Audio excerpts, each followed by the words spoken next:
2003年4月1號咧，其實係一個循環嘅一個終結。黃玉蘭、Michelle、黎思雅同埋小可兒、林雙如都喺度同大家分享。大家2003年4月1號對於香港人嚟講一個好深嘅意思啦，點解一定要最後一錘打落嚟咧？忘記呢個朋友剛才問我2003年4月1號嗰個問題，講都未講過，未講。就係呢樣嘢啦，就係話2003年4月1號咧，其實係一個循環嘅一個終結，其中一個終結。咁嗰日就係香港面對緊 SARS 呢個唔係新冠，呢個係 SARS 嘅疫情。香港好多年都未面對過疫情㗎啦，即係我哋係呢一代裏邊係第一次面對緊一個可以令我哋死亡嘅疫情。咁就係嗰日係香港係變咗疫墳，淘大花園要隔離令。咁我哋面對緊一個未知嘅恐怖嘅將來。咁同一日就係我哋嘅張國榮先生佢嚟咗香港。咁對佢係一個好受尊敬嘅藝人啦。咁對我哋嚟講都係一個好悲傷嘅日子。咁所以我哋定嗰日做一個呢個時代，即係嗰個時代嘅一個終結，做一個句號。希望件事可以完整少少，係咁解。18年已經拍好㗎啦。咁其實大家睇嘅時候，同你創作嘅時候，即係我哋大家睇嘅時候嘅感受，經過咗咁多年之後，其實有好多唔同嘅感受。但係你當初拍嘅時候，會諗到係想講嘅嘢，同我哋而家收到嘅嘢會唔會有個差別喺度？你覺得？我哋拍嘅時候都估唔到19年，我哋19年上首映嘅，咁就有8年啦，亦到而家。我哋拍嘅時候都諗唔到係要拖咁耐先可以上嘅，咁就所以香港呢幾年經歷過嘅嘢，我哋完全係冇預計喺個戲裏邊。咁當然啦，有啲朋友講話而家上可能個感覺更加深。咁的確係嘅，即係因為我哋喺呢幾年裏邊經歷過好多好動盪嘅即係時刻啦，即係各方面嘅動盪啦。咁經歷完之後，咁當然啦，受過傷害、受過打擊，咁你個反應更加會強嘅。呢個我哋估唔到嘅，係啊，估唔到嘅。咁但係記住一樣嘢就係話，香港其實不斷都受循環嘅，呢個係一個循環嚟。耐唔耐就會有一個大嘅衝擊過嚟打擊我哋。咁每次打擊完之後咧，我哋當然會受傷啦，會有一啲即係唔好嘅經歷啦。但係起碼我哋仍然可以係坐喺戲院度睇戲，可以係繼續生活，可以有將來，可以有希望。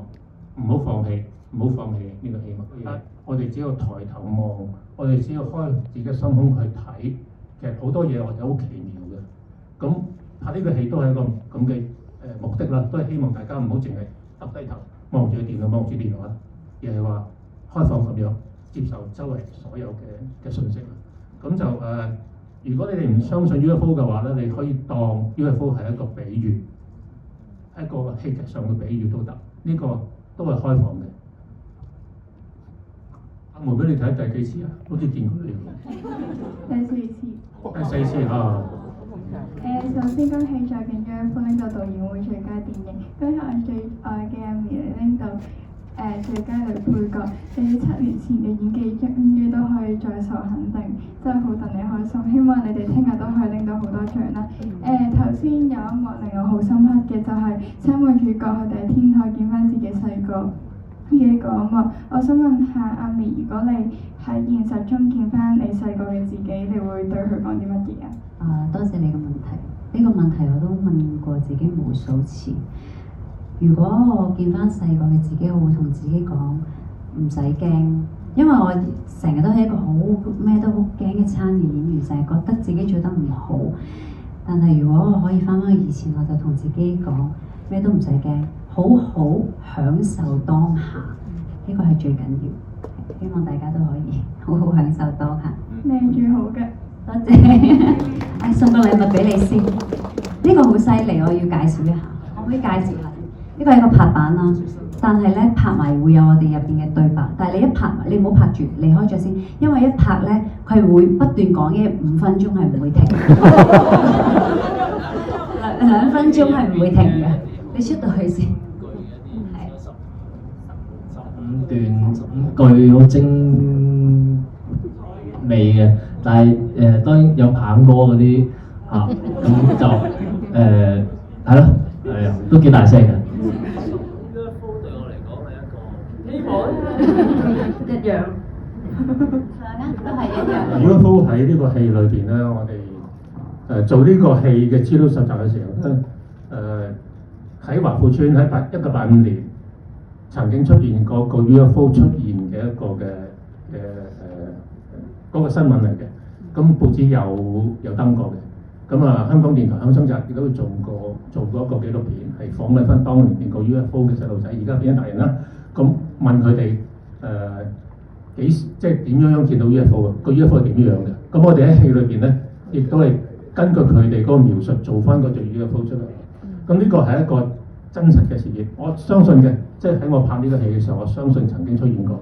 咁一定要大家好開心咁有緣再就走出嚟。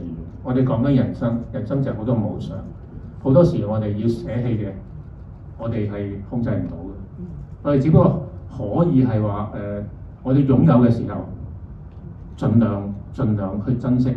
咁呢個亦都係我哋戲裏邊強調一樣嘢。咁對於阿佑南嚟講咧，即係對於阿軒仔嗰個角色嚟講咧，就係佢一生都係借翻嚟。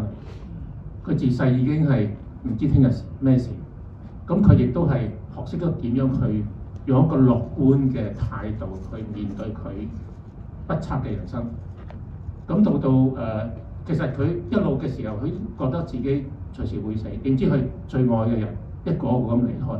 咁呢個對佢嚟講亦都唔係一個開心嘅嘢。咁我哋喺最尾嘅時候咧，我哋安排到佢哋最珍惜嘅友誼，佢3個死黨可以一齊送佢俾 UFO 接頭。咁呢個都係一個人生裏邊嘅叫圓滿嘅一個結局啦。我睇呢部電影梗係睇第2次啦，我覺得咧呢度真係好反映咗一個時代嘅故事嘅。即使我係0後啦，所以我冇經歷呢啲嘢，但係我感受係好真實嘅。另外想問導演可唔可以有內地發行版，想再睇多次？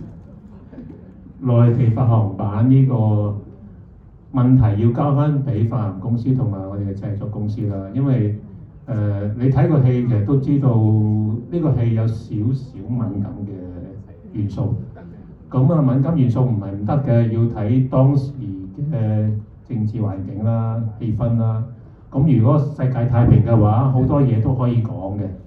咁如果世界唔太平嘅話，我哋亦可以講嘅就少啲㗎啦。我相信你理解呢件事㗎啦。咁好多謝你觀眾，即係年青人，但係都知道我哋香港即係某個年代嘅成長嘅過程。咁我哋亦都做咗好多嘅資料搜集，我哋呈現出嚟嗰個世界香港呢個環境嘅成長嘅過程咧，其實係我相信係好真實嚇。咁多謝你觀眾。問下 Michelle， 佢哋上次見已經係破地獄啦。咁我今次係我第一次過嚟香港睇嘅，我係仲未睇過簡介，我諗住有神秘感啲。之後我睇咗之後咧，我諗住係Michelle 嘅角色係配角係咪啫？我諗住都係4位主角咁樣啦，但係我又覺得 Michelle 呢個角色插入嚟咧就好有意思。你嗰段我都睇喊咗好幾次，所以我想問下你對呢個角色嘅發揮同入去呢個情節有咩你嘅睇法？首先當然係編劇寫得好啦，導演拍得好啦。咁所以其實我哋每一個角色入邊每一個角色都好有發揮呢件，所以我哋演嘅時候都好用心啦。咁前期嘅功夫，我諗大家即係唔止我啦，任何一個演員都做咗好多功課啦。咁所以係啦，多謝你咁中意我哋嘅電影同埋每一個角色，希望你可以介紹俾多啲人睇，多謝你。Thank you。